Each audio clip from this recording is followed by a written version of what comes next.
We high stepping, y'all.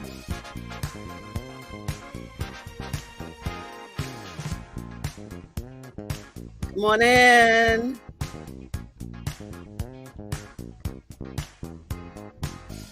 We're high stepping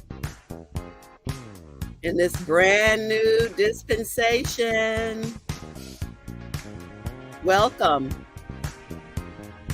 Welcome to TLC, Transforming Love Community.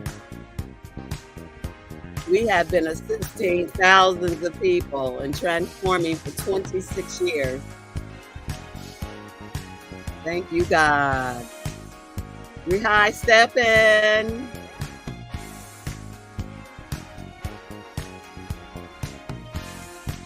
And if you don't know what that means, you will find out. We're walking with confidence in this whole new dispensation. And good morning, Joe. And good morning, Peaceful Queen.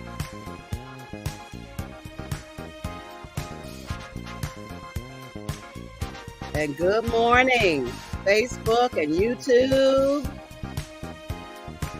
Are you ready? Are you ready to go even higher? Aren't you glad that you have a personal relationship with the God of your understanding? In such a time as this, I am. Good morning, Armithia. Good morning, Gina. Good morning. And happy anniversary, TLC. Yeah, our actual birthday is October the 19th. Happy anniversary, everybody.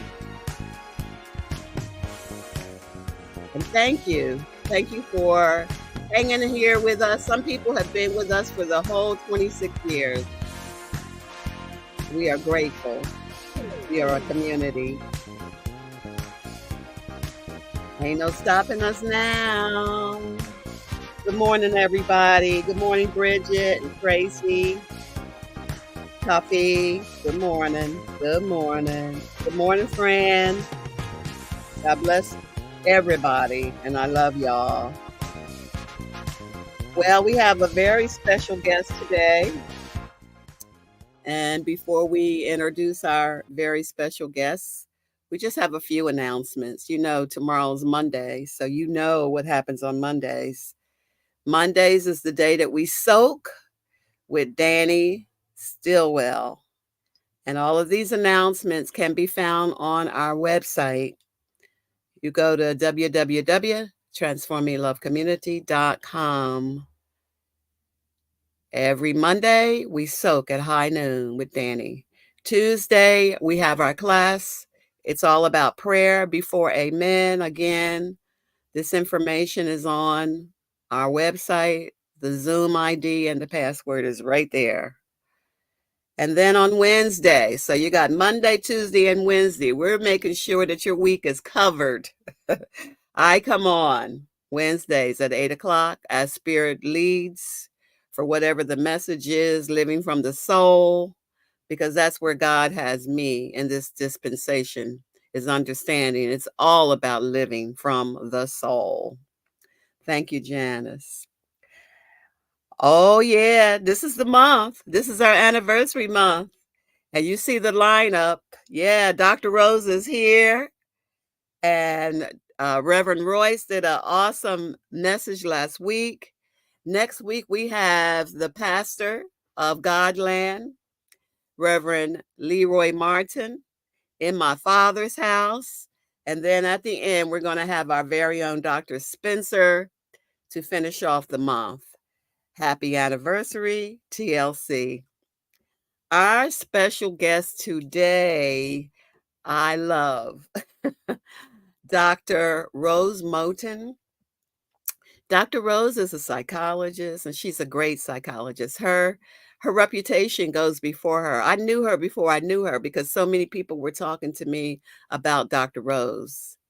Dr. Rose has a Wellness Center in the D, Detroit. Bloom Transformation Center.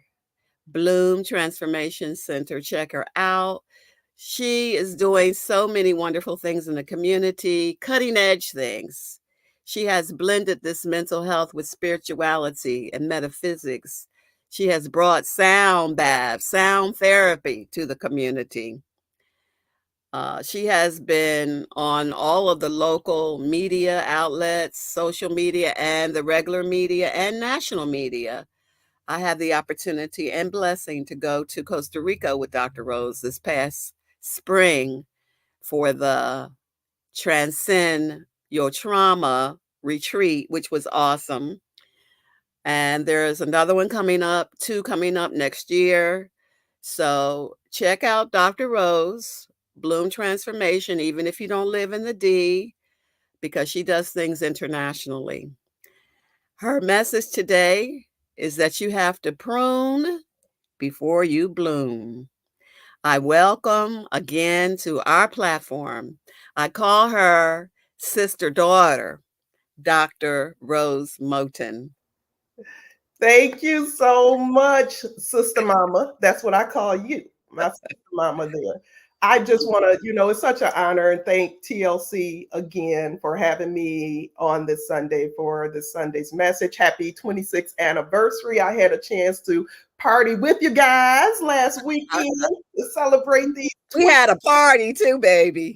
A party, a party. I like those church parties. Let me just tell you that was a party. So it's a great follow up this weekend to come and bring this message. And I just want to again thank you, tell you how much I love you. I love what you've done for 26 years in our community here. You say you knew me before I knew you, but I knew you before you knew me. And I know I don't want to confuse the people out there. But again, as a clinical psychologist, and I say this story, and I'll keep saying it because it's just so amazing to me. It's 25 years for me in practice as a clinical psychologist, so we both are celebrating these milestones here. But it was not unusual for me to have individuals come to my practice that were not in any way just aware of spirituality, aware of metaphysics, aware of the tools that are at our fingertips that can help us navigate this life so much better. Yeah. And there came a time when I started getting clients, and I say to them, I have to test the waters first of all, because some people aren't, they're not comfortable with a lot of this stuff. And I'll test the waters and say, but I know it'll help them. So I want to help them out. And I say, how do you feel? Let me tell you a little bit about numerology and how that can help you just better understand yourself, better understand others, navigate life. And these clients started saying, "Oh, I know about that. I know my life path." And I'm like, "What do you mean you know it? These are Black folks in the city, right?" And they'll say, "My reverend teaches us this," and I was sold. I needed to know who this woman was, teaching her congregation, her people, actual tools that would empower them. Uh, Yeah. and give them, the sense that they can, know themselves and others better to better navigate this journey of life that we're on. So thank you. I love you. I love you. And I'll see you at the end of this. Okay. God bless. God bless you. So again, thanks everyone. I want to start. My whole topic is prune so you can bloom. And as I look out, I'm looking out at my window now, and I'm looking at this beautiful array, on this beautiful Sunday morning in fall, my favorite season of all seasons. And I'm reminded as I look out of the countless examples of pruning, the countless examples of shedding and eliminating parts of organisms to grow, to transform, and transcend that is all around us. In fact, if we just look to nature, it can give us such a great understanding of the direction that we should take in our own lives. I always say nature provides us with so much wisdom. That's one of the reasons I like to do my retreats and surrounded in nature, Costa Rica, Sedona, Arizona. And as we discuss this concept of pruning today, I invite you to consider yourself, each and every one of you, consider yourself as nature as well, because that's all we are.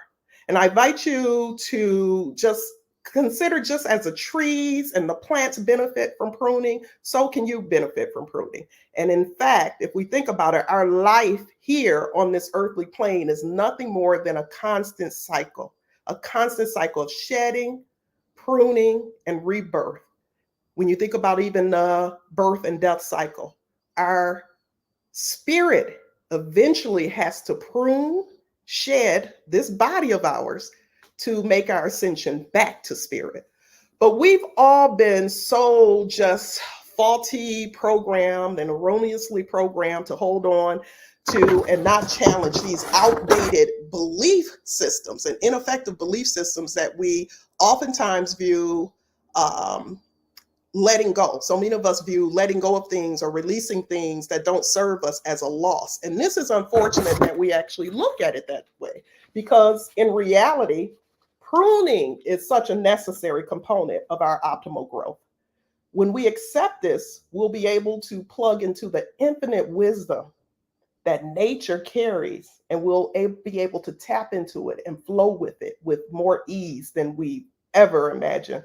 So, in this morning's discussion, I want to invite you all on a journey, and it's going to be in a journey of the exploration of self, a journey of the concept of pruning, and ultimately a journey of transcendence and emergence. Emerging to your highest self, which is necessary as we all transition into this new dispensation. But as we start this exploration into self, I want you to consider this question. This is a question we've all been asked hundreds of thousands of times in our lifetime. Who are you? Who are you? I want you to just ponder on that question. And for most of us, when we're asked that question, we respond by providing who's ever asking with our name. And though that is not necessarily the wrong answer, your given name may or may not provide an adequate answer to this question. In fact, many believe when spoken, your name announces you and identifies your soul's energy. In one of my favorite books, The Prayer of Jabez, it was indicated that Jabez's very name meant pain, grief, and sorrow. Can you imagine the limiting view of self that Jabez would have had if he had not challenged that belief? And in recent years, I myself had a realization about my own chosen name. Now, as a young girl, I have to admit, I did not care for my name at all. Now, yes, I was named after my grandmother, and though I loved her, I could not say the same about my name. And I need to put this in context. I was a girl born in the 70s. And this was a time when many African Americans began to create new names for their children by combining their own set of fashionable sounds and syllables. There was an explosion in the 70s of names created by linking a fashionable prefix such as sha, la, ka, shan, tai with a fashionable suffix such as isha, ika, anda, a, or ik. And I can vividly recall the moment that my dislike for my name occurred. It was second grade. Mrs. Robinson was my teacher. And on this particular day, we were studying the concept of syllables, right? So each student was instructed, student by student, row by row, to stand up and to simultaneously say our name while clapping our hands to every syllable our name contained. So one by one, my classmates of the 70s stood up. Lakeisha, right? Shantanique, Shaheerah. My turn came, and it was Rose. This second grade ego felt such a sense of inferiority with that one syllable name, right? And I know I was named after my grandmother, but even her name was Rosie, which doubled my name in syllables. Growing up, I never had a nickname. I was just Rose. In my young career, my young adulthood career, patients always. I hit my PhD when I was 29. And so patients who would make appointments with me would always assume just from my name alone, prior to meeting me, that I was some old wise woman in their 70s. And then they show up and meet me, and the look on their faces would show their surprise that I was actually some young new therapist born in the 70s. And as the years and decades have passed, as life has dealt me hand after hand of some of the most challenging experiences, from becoming a caregiver to a parent at the age of 12, an unplanned pregnancy in my sophomore year of college, losing both parents, divorce, finding myself a primary caregiver to four children, repeated threats on my personal safety, as all these challenges that I've faced in these 5+ decades of mine, I've come to realize and appreciate the power in my name. They say the rose is often seen as a symbol of the union between the divine feminine and masculine energies. The nature of its soft petals represent the nurturing and compassionate aspects of the feminine, while the sturdy stem with its thorns symbolize the strength and protection associated with the masculine. The word rose is also the past tense of rise. And when I reflect on my own life and the many times I've had to rise above some of life's most challenging situations, I like to think that the power in my name, with its divine feminine and masculine energies, was a driving force behind my own soul's energy. So, as it relates to the rose bush, nature has shown us that cutting back a beautiful rose bush, though it seems counterintuitive, but regular pruning actually encourages new growth. It helps shape the plant. It gets rid of dead wood to reduce the risk of disease. And I think that's a powerful line. I want to read that again. Pruning actually encourages new growth, helps shape the plant, and gets rid of dead wood to reduce the risk of disease or dis-ease. Failing to prune your roses may lead to decreased blooms and a sick or even dead plant. Think about how we can apply that to ourselves. Perhaps all those challenging situations I faced was nature's way of directing me to get rid of that dead wood, right? To reduce the risk of dis-ease and disease and allow room for new growth. And though I didn't possess an intellectual awareness of the importance of pruning, I have to believe intuitively and spiritually, I've always felt a need to prune for my own growth and survival, even when it made no sense to others. I have left safe, comfortable people, places, and things, even when others would urge against it. I had a knowing that I did not actually know I knew, but I had a knowing that not doing so would actually impair my progress and get in the way of my purpose. John 15:2 says, God prunes us so that we may bear more fruit. In other words, God looks at our lives and concludes that we are not bearing as much fruit as we could. And this hesitation to prune has us out of balance. The things we are holding on to is draining away at our spiritual vitality, leading to dis-ease and disease. So my research into pruning as I worked on this message, and as it relates to nature, the pruning of trees, bushes, plants, etc., revealed that the ideal, and I found this very, telling, the ideal time to prune is actually in dormant seasons. It's in the dormant seasons. By definition, dormant means when normal functions appear stagnant or slowed down. So if I apply this to me and you, it would suggest that it is when we are at what seems to be our lowest point that is actually our most opportune time to prune. And if we apply this to our lives, we can look at the times where we feel like everything is going against us and actually reframe it to know that this is the opportune time for us to do what's necessary to really high step again into this new dispensation. So I'm very deliberate, and in my efforts to inform others and to offer both spiritual and scientific examples of whatever concept I'm presenting. My background is in psychology. My undergrad degree is in science, and I believe science and spirituality are all on the same spectrum. We can look at both to explain all the phenomena around us.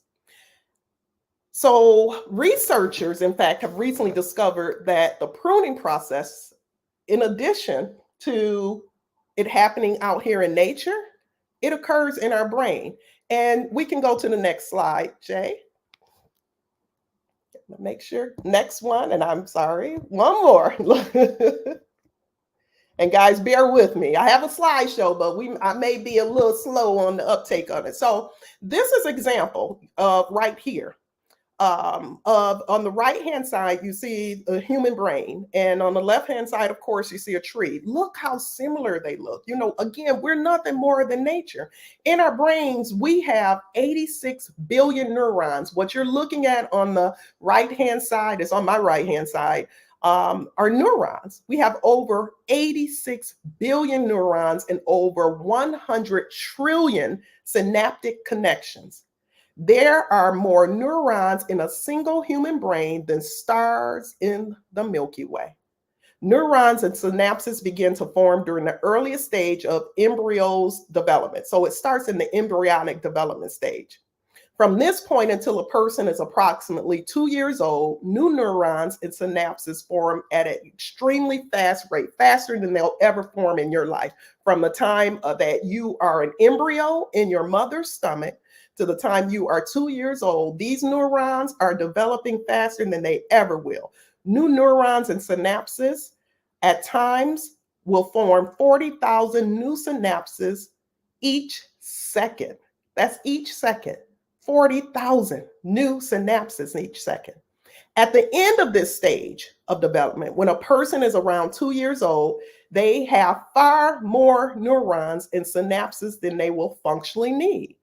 So, as infants learn and grow, and as we as parents provide them with an enriching environment to learn and grow, their experiences strengthen the synapses that prove to be the most relevant. It's like survival of the fittest, so to speak. So other synapses in the brain will start to weaken and fade. And this is not a bad thing. This is part of pruning. Synaptic pruning is the natural process where the brain eliminates extra synapses.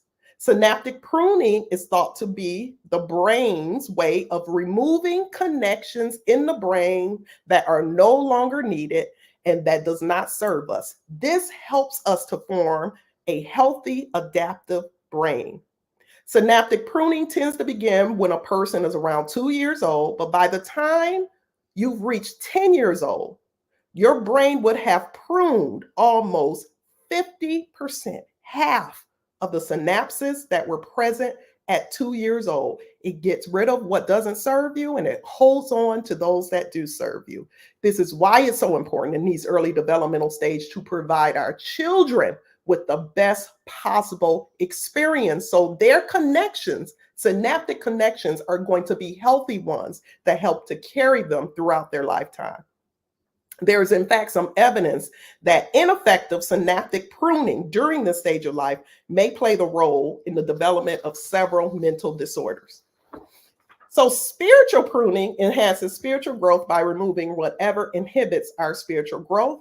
And we now know that neuronal pruning enhances brain growth by removing whatever inhibits adaptive brain development. So let's get back to that question, who are you? And we can go to the next slide. So before we even have an opportunity to determine who we are as kids, oftentimes, others are telling us who we should be. That could be our parents, our community, our church, our culture. And as I mentioned, for most, when we ask, who are you? People respond with a role or a title. I'm a mother, I'm a husband, or perhaps their career position. I'm a teacher, or I'm a student. These are very sterile, rote responses that in reality will tell me very little about you. For us, before we even have an opportunity, like I said, to discover and embrace the vitality, the uniqueness, the splendor, and the magnificence of who we are, we're being told by others who we should be. I want you all to think about who you were told you should be growing up. Maybe you were told you should be more poised, less brash, more sociable, less introverted, more nurturing, less blunt. The authenticity of who we are was constantly being chastised if it did not resonate with the desires and expectations and norms of those around us. And as a result, we are conditioned to stifle. We were conditioned to stifle our natural persona, our true self. And we replaced it with an imposter, creating a lifelong existence where we are human doings as a whole, as opposed to human beings, where we were living a life not truly plugged in into the magic of life. Because when you are living in your authenticity, that's where all the magic occurs. Now, some may ask, why would our parents or society or our culture or any of these entities want to suppress? Why would they want to suppress the essence of our being? Our parents did it to us because their parents did it to them. In all fairness, they did the best that they could. And their parents, our grandparents' parents, did it to them. Tradition and uniformity was perceived as easier, not to mention safer, especially when you consider our history and our culture. It was safer to adhere to the norm, to not rock the boat. The risk to behave or think outside the cookie cutter norm was not worth the consequences. However, the standards, the expectations your parents live by don't necessarily hold true for you. As the world has evolved, so must our awareness of self. And we know old habits are hard to break. This disconnection from self has lifelong repercussions, from getting into relationships that are not healthy or compatible for you. How many of you can relate to that? To finding yourself in careers that are contrary to your gifts. How many of us can relate to that? To living a life contrary to your true nature. It's like telling me, we can do that, right? Any one of us can live a full life. We can live a full 70, 80 plus years of living outside of our true nature. We can do it. It's just like if I told you to spend the rest of today walking backwards, you could do it, right? It can be done, but it requires so much. It's no ease in that. It requires so much just this focus and attention and not being able to be in the present. We just eventually want to turn around and walk forward because it's so much easier and rewarding to do what comes natural. So I see my job here in this lifetime is to help people reconnect to the truth of who they are, to reconnect with their placement in life, help them reconnect with the positioning that is most opportune for their success. I wrote a book called Bloom, my second book, 7 Steps of Personal Transformation. And it just really goes over my 7-step system that I've developed, a 7-step tool system to help people just plug into the magic of life. And the first step is entitled Rediscovering You. And that's what we're going to spend a little time doing now. Each and every one of you are going to rediscover, or you're going to validate the truth of what you do know about yourself. Because no transformation, no metamorphosis, no high stepping into the new dispensation is possible without us first going within and finding the truth of who we are. And did you know that research has consistently found that the number one predictor of success in life, the number one predictor of success, has very little to do with how well you did in school or how much money you have. I shared a post yesterday that says money doesn't bring you happiness. Money just expands whatever emotional state you're already in. And if you didn't do the self work before you got your, net worth, you're going to just find yourself on a bigger platform to be sad, disconnected, feel shame if you don't do the work and go within to find the truth of who you are. The number one predictor of success in life has everything to do with being able to have a firm awareness of self and an awareness of others. So, psychologists fundamentally believe, and we'll go to the next slide, that every human being, all 8 billion of us on this planet right now, falls into one of 4 different personality types. Our personality type is hardwired and determines how we view the world, how we navigate our environment, and how we're perceived by others.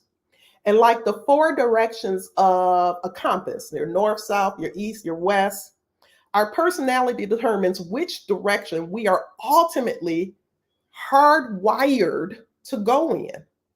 However, if your divine design, if your true personality type, your divine design was not appreciated or accepted by your parents, by your family, by your culture, by your church, you may find yourself with everything you thought you ever wanted in the world. That American dream they talk about, but yet you're still unfulfilled because you're navigating life moving in the wrong direction.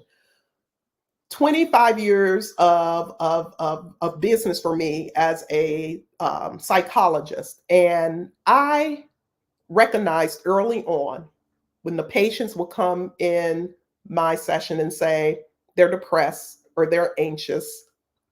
But it didn't take long for me to realize that the depression and the anxiety was just a symptom of an individual who has lived life totally outside of their true nature. So, one of the first things, usually in the first session or two, that I do with my patients is have them take a quick little inventory, personality inventory that I developed. Because what it did and what it does, it validates what I suspect, and it helps them to get back on track with the truth of who they are. So, your personality, some things about personality. Your personality is stable. Go back to that time in your childhood prior to the traumas, prior to you were told you can't do this. You know, when you were that kid and you were in all your childhood splendor, go back to that time and think of the personality you had at that time, because that's truly who you are now. Personality is stable, it's consistent, it's durable. The only thing that can alter our personalities and when those people around us tell us we shouldn't or can't do that, we shouldn't, that alters it. Your personality now is laying dormant because now you've adopted a new personality that the people around you find more acceptable, but it's still there. And so my job is to help bring that dormant personality type, bring it back to life. The personality you had no awareness of but was pruned out by others, it's time to bring it back to life. So today we're going to go over this first necessary step in transitioning successfully into the new dispensation, and that's rediscovering you. And we can go to the next slide. For the sake of branding, I gave each of the 4 personality types the name of flowers. My whole brand is Bloom, because I told you guys I now like my name, right? So the whole brand is Bloom. And I chose flowers that characteristics go along with that particular personality type. So my purpose is to help you get to the truth of who you are so you can live your life in full bloom, and live a life that's unapologetically you, and live a life where you don't have to wither. So these are 3 questions I want you to consider as we go over this. Which personality type resonates most with you? Which type resonates most with you? Are you living life consistent with your personality bloom? And if not, what are you waiting for? What do we need to do to get you back on track? So let's discuss wildflowers first of all. And you see the slide here. So wildflowers are considered the life of the party. I've done this for Fortune 500 companies, your GMs, your Googles, your companies that have come to me or brought me in to do team building exercises, and people always get such a wealth of knowledge from this. Now, again, not just about themselves, but of others. So wildflowers are like the life of the party. When I've had screens behind me, these are the people maybe skydiving out of airplanes, or they're on the ocean sea doing. Their catchphrase will be just do it, like Nike, right? Just do it. These are the ones that say ask for forgiveness and not permission. But their key words of this personality types are freedom seeking. These are our uninhibited individuals. These are our high energy, our charismatic, our persuasive. These are individuals that don't do well with the 9 to 5, punch in a clock, punch out of a clock. These are our entrepreneurs. These are our entertainers. These are people who need variety. Variety for them is their lifeline. It gives them oxygen. Rote repetition is like cutting off their air supply. How do other people who may not be wildflowers see them? Other people may see wildflowers as being, it doesn't mean wildflowers are this, but it's important for us to know how we may come off to others. Doesn't mean we have to change our personality, but all those wildflower children may have been told, or wildflower teenagers or wildflower young adults may have been told by their parents, you are too indecisive. You need to become more structured, or you need to settle down, or, all of these things that kind of just don't appreciate the beauty of the wildflowers here. So when we talk about the disconnect that happens when you're not able to live in your true nature, let's go to the next slide now. The disconnect of wildflowers occur when their charismatic, their high energy nature is condemned. This causes their bloom to wither, or this causes them to rebel. Our prison population is full of wildflowers who just needed more constructive arenas to let their high energy natures thrive. Wildflowers, unfortunately, were the ones who were labeled as children in school, oftentimes ADHD. Does not mean necessarily that these individuals had ADHD, but because they didn't fit that cookie cutter student profile that was preferred by our society, they said something was wrong with them. Let's go to the next slide. Then we're going to move on to moms. These are our stabilizers. You think about moms even this time of the year. If you live in a home and you planted moms years ago, that mom is coming back up. They are dependable. These are the ones we can depend on. Their catchphrase will be, don't rock the boat. They like for things to be consistent, the stable. They like to know what's to be expected of them. Their key words are careful. These are individuals that love to plan. They're traditional. They like to be organized. They like to be committed. They don't like a lot of change like the wildflower. So if a wildflower is hardwired to go north, our moms are hardwired to go south because moms like consistency. They like, in some ways, or to be told what is expected of them. These make great managers in life. These make great, individuals go into accounting, just careers where they know what's expected of them. What is their disconnect? Because other people may see them as being, inflexible or boring or too rigid or too judgmental. But the disconnect of moms is if they have a chaotic home life that creates anxiety, if there's a lack of stability, or people telling them you need to loosen up. But there's a trauma connect here too.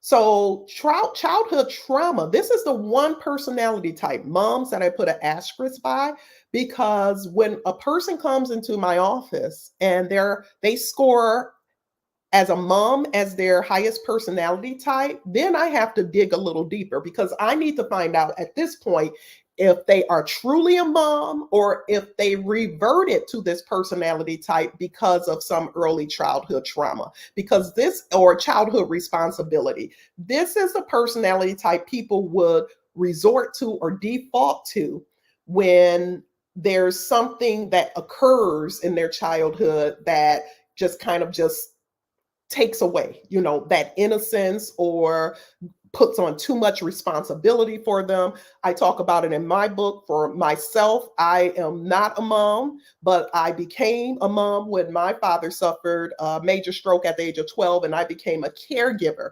I had to become very responsible. I had to grow up very soon. And I started from the age of 12 until I was in my early 30s. I lived outside of my true personality type. And I did it well because anything we do often enough, we become good at.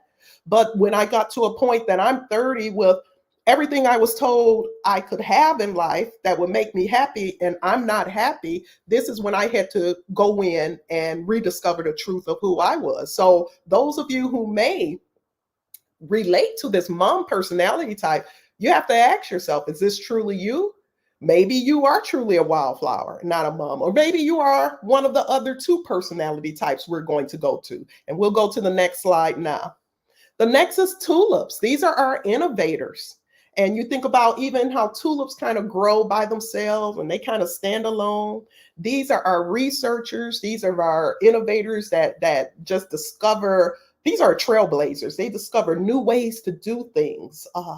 The person who, the Steve Jobs of the world who said, I can take all those thousands of records you have in your garage and put them on a little device. And people are like, what are you talking about?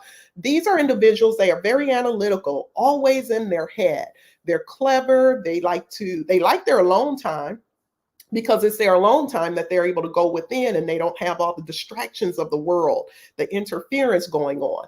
They tend to be very self-investigative and self-motivated. These aren't our most emotionally demonstrative people. So some people accuse them as being very antisocial. Doesn't mean they're antisocial or unfeeling or not loving enough. It's not necessarily that. It's that these individuals live. They have a whole world going on right here in their head.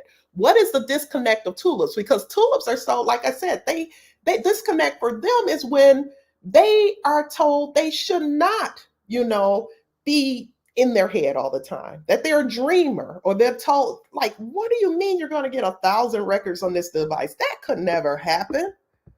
Not having an environment. So if you have a child and this child is always asking these why questions and they are just so investigative, and you don't provide them an environment to quench their various thirsts for knowledge, you are stifling the genius that exists in that child. Being criticized even for their need to disconnect. Tulips don't need to be around people all the time because, again, that doesn't allow them to go within when necessary. Let's go to the next. And finally, we have our poppies. The poppies catchphrase would be, can't we all just get along? And I know I neglected. Jay, if you can go back 2 slides, I just want to, the tulips, these are the innovator. That catchphrase would be, if at first you don't succeed, try again. So when you have a person who does not give up, like they're going to figure out a way, a solution to their problem, that's probably a tulip you're dealing with. Even if it's a solution you say, I never thought about doing it this way. These are our MacGyvers in society. And we can go back 2 more slides. Thank you. I appreciate you, Jay. And so the poppies catchphrase will be, can't we all just get along? These are our nurturers. These are the people in our society that are the first to notice when others are not feeling well or doing well. They are sacrificing. These are the ones who will give the shirt off their back for, their fellow man. They're people persons. They're accommodating. They're giving. They're affectionate. Their disconnect occurs when they are told you're too sensitive, or they're told you need to toughen up, or you're feeling the need to hide the creative parts of themselves or the otherworldly interests they may have. It's especially hard for men who are poppies because we live in a society where men are told they can't be sensitive, where they can't tap into that side of being a nurturer. And this is a huge disservice because when we suppress our true nature, what happens? It comes out in other ways, comes out in rage, it comes out in violence, it comes out in self-destructive acts. And we can move on to the next slides. But again, and I went over this, the moms, you want to ask yourself those, because that's the one personality type that concerns me. You're either a true mom, which everything I went over, you're saying, yep, I can relate to that. That's me. And I feel good. I feel like myself when I'm operating and navigating life as a mom. Or you can say, yeah, I scored highest in that, but I don't want to be a mom. That usually is an indication to me that this person probably was thrust into that. So we can go on to the next slide. So now that we've done this exploration of self, let's explore pruning or shedding in other forms of nature. So who were you before you were told you had to be someone else? I want you guys to just think about that question. Who were you before you were told you had to be someone else? So there's a book. This is my favorite childhood book. This isn't the actual book, right? But The Very Hungry Caterpillar. And I know the first page and the first line, in the light of the moon, a little egg lay on a leaf. Some of you guys may be familiar with this book. The Very Hungry Caterpillar. I must have read this beautifully illustrated book 1,000 times in my childhood. And when I later had children of my own, courtesy of my mom who held on to everything, I was happy to pass down the same tattered hardcover copy to my own children who didn't necessarily have the same love and affinity for it that I carry. But I can't say for sure if it was the vibrant illustrations. This is a beautifully illustrated book that caught my attention, or if it was the story of this caterpillar with this ferocious appetite as it prepared for its cocooning season. So as we, as you, as us prepare to high step it into this new dispensation, I have to ask you, what is it that you have a voracious appetite for? What are you taking in so that when you go into your cocooning season, you will be well equipped and informed to emerge like the beautiful butterfly. This story, it's such a great story. It just has this little butterfly, and he's spending like 7 days a week eating through some food. I mean, he's eating. And then he just eventually becomes this little fat caterpillar that builds this cocoon around himself. So again, what are we taking in? What are we eating? What are the belief systems that we're taking in as we move into this new dispensation that we're going to take with us into our cocooning season? The caterpillar is symbolic of psychic sight, clairvoyance, and this little creature is assigned to trust your intuition and feelings. Just like I said, in my own experience of walking away and leaving things that people say, this doesn't make sense. You should stay that looks good, that looks safe. But it was like an intuitive pull to say, no, you gotta prune this from your life. So when a caterpillar goes into a cocoon, there is a time, right? There is a time in that metamorphosis process that if you were to open up that cocoon, the caterpillar isn't there. Nothing's there. The only thing there is just a bunch of liquid gook. It's just liquid there. And it's like, what happened to the caterpillar? During the cocooning process, the caterpillar literally has to digest itself. It has to digest any and everything it thought it knew about itself. It has to go within that cocoon and it has to digest all that stuff that it took in. All that stuff it took in. And it has to say what served me, what didn't serve me, as it starts to rebuild itself. Think about that for a second. To achieve metamorphosis, to transform itself into a beautiful, free-spirited butterfly, that caterpillar first has to digest and eliminate itself before the spreading of its wings. And the same can be said of you. And we can go to the next slide now. Muhammad Ali, one of my favorite quotes. We happen to share the same birthday. I love this man. He says, "A man who views the world the same at 50 as he did at 20 has wasted 30 years of his life." And as we enter into the new dispensation, this new world order, I ask, what will you prune? What belief systems, what limitations, what lack, what trauma, what falsehoods, what relationships, what habits must you, like the caterpillar, digest and eliminate to transform and take flight? You got to be brave and take inventory. It's time. It's time to be brave and take inventory and challenge what you know. For far too long, we've been told to try harder, work harder, sacrifice sleep. For far too long, we've been navigating our lives outside of our true nature, adopting personality styles and lifestyles contrary to who we were intended to be. And I won't lie to you at all. As we begin to make this shift and realign with the truth of who we are, we're going to feel the turbulence. We're going to feel the struggle. But once you reclaim your rightful place and state, once you transcend your trauma, you will discover an ease, right? A cruising altitude that will delight your soul.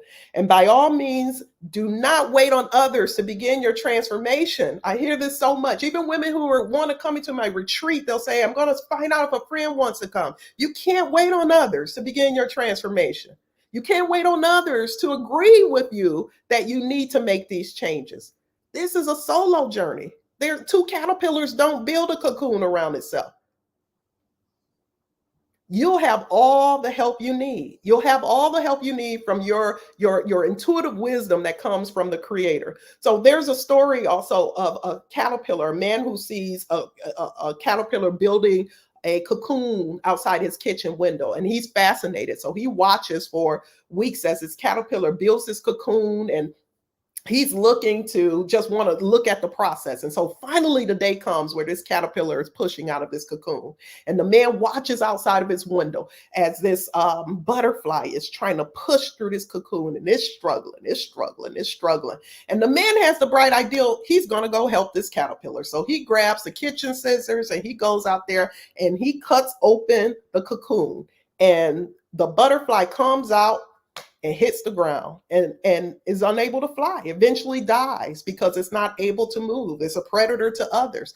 What this man didn't realize is that that struggle, that butterfly struggling, trying to come out of that cocoon, that struggle, that pushing actually was getting and pushing the fluid that was on the body of the butterfly, pushing it out. So when the butterfly ultimately came out of the cocoon, all that fluid that made it heavy would be gone and it would be able to take flight and spread its wings. So helping this butterfly through that journey proved to be a detriment. So this is your own journey.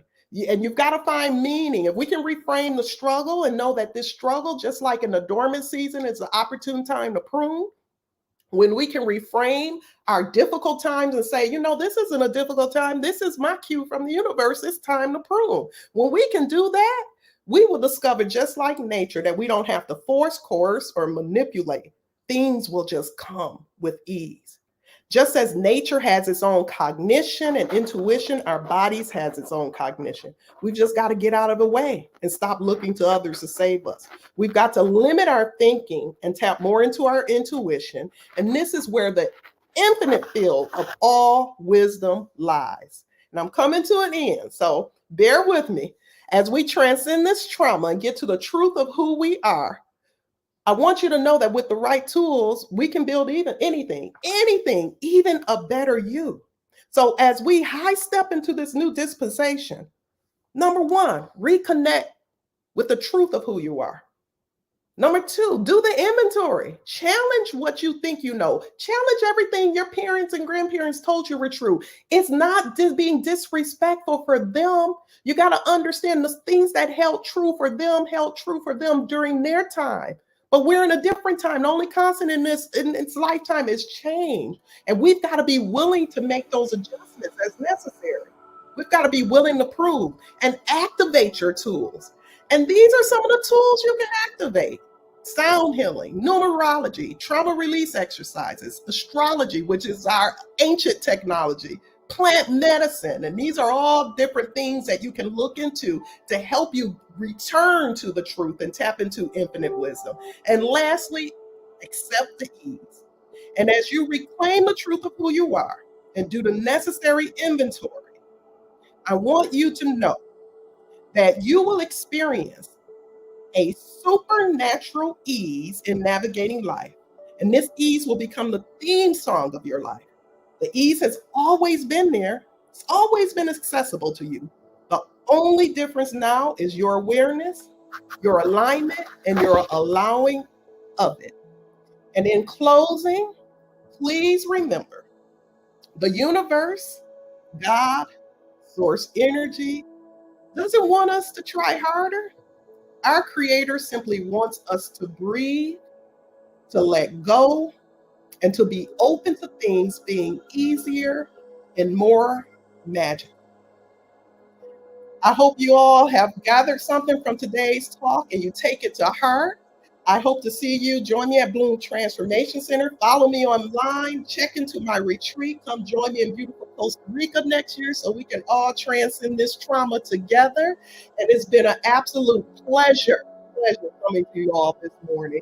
And to the TLC community and Reverend Shaheerah, thank you once again. I love you guys. And everyone have a beautiful, beautiful week. And remember to prune so you can bloom.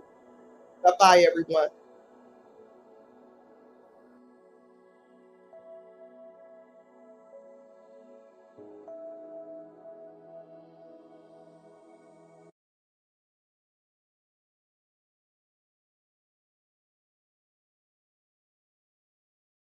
My God, she gave us such wonderful tools. Come on, what we gonna do with this? Whether you're a wildflower, a mum, a tulip, and what was that last one? A poppy. What are you going to prune? I'm pruning. I'm pruning. I'm detoxing. I'm dealing with what's coming up. I'm forgiving. I'm releasing for this new dispensation because, as she said, We've got to prune if we really want to bloom. Thank you so much. God bless you. God bless you. All right. Thank you guys for tuning in. And thank you so much for giving to Transforming Love Community. It is your gifts and your offerings that allow us to do what we do. We still have a staff. Every teacher is paid. We have a whole administration staff. So please give generously. Go to our website, transforminglovecommunity.com, and hit the button give. And thank you so much. We have CashApp, which is TLC Heals 01. And I tell you, I'm happy. I'm happy. Thank you, God, and thank you, Dr. Rose. God bless you guys. Make it a great day. Love you so much. Thank you.